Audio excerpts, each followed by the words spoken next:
Track 1.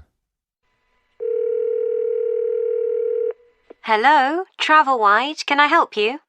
Oh yes, good morning. I'm looking for a hotel for a long weekend. OK, first of all, where would you like to stay? I mean, are you looking for a peaceful weekend in the country, a busy city break, or a relaxing time at the beach? Well, I certainly want a quiet weekend. I work very hard, so I'd like to relax for a few days. Right, so it would be country or beach. Which would you prefer? The beach is very relaxing, but I think I'd rather go to the country this time. OK, that's fine. Let me have a look at country hotels. Would you like to stay at a spa hotel where you could swim, read, eat healthy food and have relaxing treatments? Or would you prefer a family hotel on a farm? I must say I like the idea of a spa. Well, that's great. Now, let's just look at our spa hotels. You definitely don't want the beach. No, I'd like to go somewhere in the countryside, somewhere where I can go for walks. OK, then it won't be the Ocean Waves Resort. Farmhouse Getaways is a family-run hotel in the country, but it's not a spa. How does Sparkling Springs sound? It's a luxury spa hotel in the countryside with an indoor heated pool and views over the fields and woods nearby. That sounds exactly what I'm looking for. Let's go for that. Excellent. Track 2. Now, if I can take some details, I can make the booking for you. Could I have your full name, please? Yep. My name's William French. William French. And your address? Number 4, The Willows, Stanmarch, Norfolk, NE1 4SP. The Willows. Sorry, how do you spell that? WILLOWS. The Willows. Thank you. And can I have a contact number for you? Yes, my mobile's probably the best one. It's 07632 112254. 07632 112250. No, it's 07632 112254. Sorry, 54. And when would you like to go? On the weekend of the 15th of June. Fine. Checking in on the 15th of June. And when would you like to check out? I'd like to stay until the night of Monday the 18th of June, so I'd be leaving on Tuesday the 19th. Right. Check out on Tuesday the 19th of June. And how will you be paying? By credit card. How much will it be? Let me see. 4 nights at £90 per night is £360. Is that okay? It includes breakfast and dinner and a treatment a day. Yes, that sounds fine. I'm looking forward to it. Track 3. Would you like me to tell you how to get to the hotel once you're in the village? It's a bit difficult to find. Oh, yes, please. I have maps on my mobile phone, but there isn't always a signal. OK. Well, coming into the village from the motorway, which is in the east, the first building you see on your right is the church. It's right opposite the garden centre. OK. The church is on my right and the garden centre on my left. Yes. Just after that, you'll come to the railway crossing, and then you'll see the river on your left. After that on the right, you'll see the school. It's just before the bridge over the river. So the school's before the bridge? Yes, that's right. Now, just after the bridge, you'll see a turning on your left.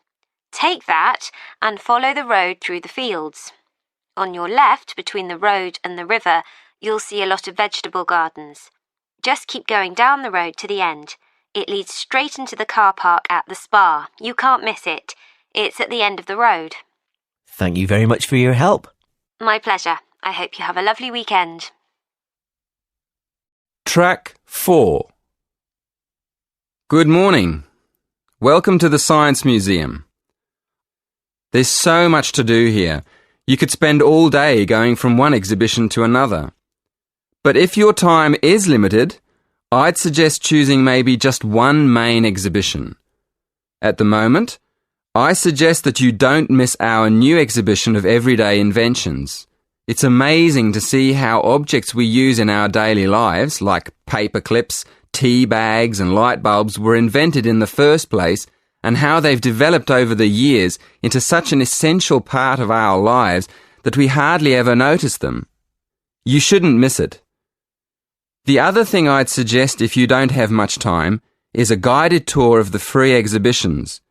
These tours usually start on the hour, at 1 o'clock, 2 o'clock, and so on. They're quite short, only half an hour, so you could do a couple of tours in an afternoon if you wanted to. If you'd like to go on a tour, you should go to the entrance of the exhibition on the ground floor and wait for the guide there. Track 5.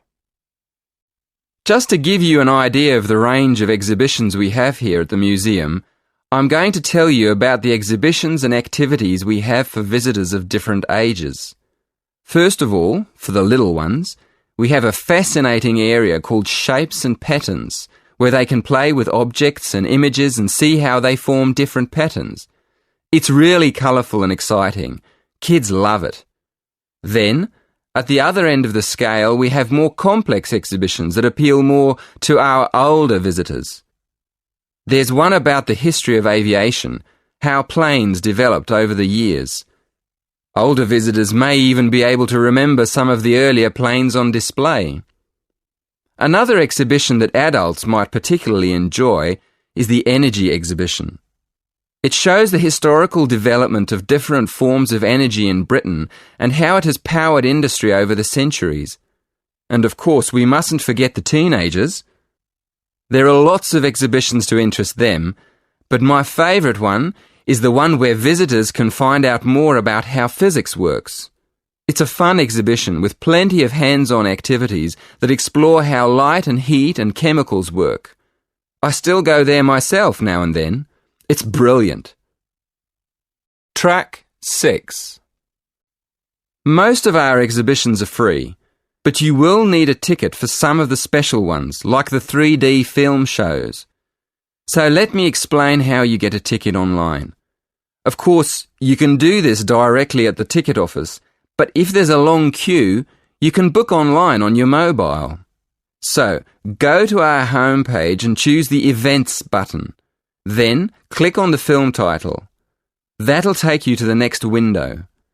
In the right-hand corner, you'll see a little calendar. Choose the date on the calendar and then go to the next window. There's a drop-down box there for you to choose the time and another one for the number of tickets. Careful on that page. There are different prices for adults and children. When you've done that, go to the final page and choose your payment method. Track 7. So, what's the survey about, Tom? It's about where students want to live and how they choose. Basically, their accommodation preferences. We've actually tried it out with a few students already. Okay, that sounds fine. So, to start with, how many questions have you got? 20? Is that too many? Yes, it is, really. People get fed up answering lots of questions and they stop thinking about their answers. Right, so we need to think about that again. What do you think of the first 3 questions? You want to know what affects students' choice of accommodation when they go to university? Yes, we want to find out which has the most effect. The cost, the number of rooms in the house or flat, or the distance from campus. And then we asked another question. Oh, yes? What else did you want to find out? Well, we wondered whether public transport was important. You know, not many students have cars, so it might be quite important for them to be near somewhere where they could catch a bus or train. Yeah, that's a good question. Track 8. Before you ask any more people, I've got a couple of suggestions for improving the questionnaire. First of all, I think you need to ask fewer questions. As I said, 20 is really too many. I'd cut it down to 10 if I were you. Okay, 10 questions only. And is there anything else you think we should do? Well, yes. Some of the questions are actually quite complicated. I think you should make them clearer. I think they should be easier to understand. And what do you think about asking more questions about cost? No, I don't think you need any more about cost. But you could ask a couple more questions about the reasons for students' decisions. So we should ask some more questions with why. Yes, I think you'd get quite a lot more information if you did that. Thank you. Track 9. We've already got some results from our first questionnaire. Do you think we could use them? I don't see why not. What have you found out so far?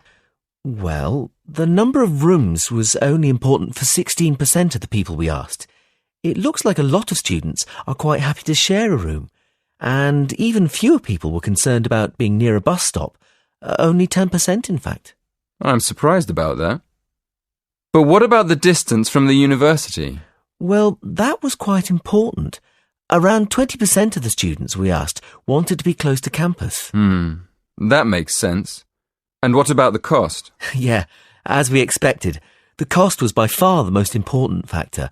More than half the students were concerned with the cost, 54% to be exact. Only 54%? I thought it would be closer to 80%. Track 10. My lecture this evening will focus on the migration of birds. That is, how birds fly in big groups from different parts of the world at certain times of the year. In the first part of the lecture, I'll talk about the reasons why birds migrate, when they migrate, and which parts of the world they migrate from and to. To start with, why do birds migrate? Well, there are two main reasons. One, they migrate to look for food, and two, they travel to parts of the world that are more suitable for breeding. In fact, these reasons are closely linked. As you can imagine, when birds are breeding, they need extra food to feed their young. And in the spring, in the cooler climates of Europe, there is a lot of food for birds, especially insects. So generally, during the spring, birds fly up from the tropics, which are hot, to cooler climates in the north. They stay there for a few months to bring up their young. And then, when the weather in the north gets cold in the winter, they fly back to warmer climates in the south. Track 11. Now I'd like to talk a bit about how global warming has affected bird migration. One of the effects of global warming has been to make the spring come earlier in the northern regions of the world. When spring comes early, the plants and insects that birds need to bring up their young are also available earlier.